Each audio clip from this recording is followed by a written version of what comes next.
До 15 март е крајниот рок на кој заинтересираните може да аплицираат на фотоконкурсот на тема природните и културните убавини на општина Босилово, што го спроведува Сдруженијето за култура Транзен од Струмица.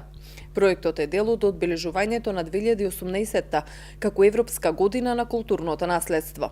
Дека оваа година Европската унија го одбележува, значи европското културно наследство, така што и Македонија се вклучи во одбележување на Европската година на културно наследство.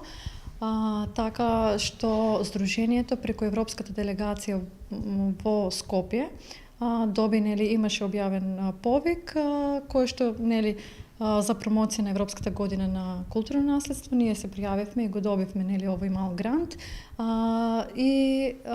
Конкурсот е во рамките на овој проект.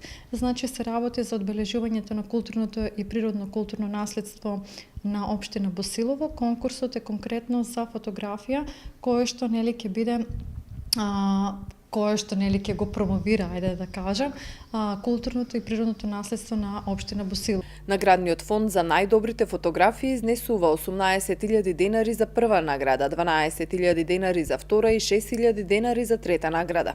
Организаторите велат дека изразот и стилот на фотографијата е слободен и авторски. Освен парична награда, Сдруженијето Транзен ќе организира изложба со пристигнатите фотографии. Фотографиите во голема резолуција, фотографите и уметниците кои се занимаваат со фотографија може да ги пратат на имейл адресата cult.tranzen@gmail.com.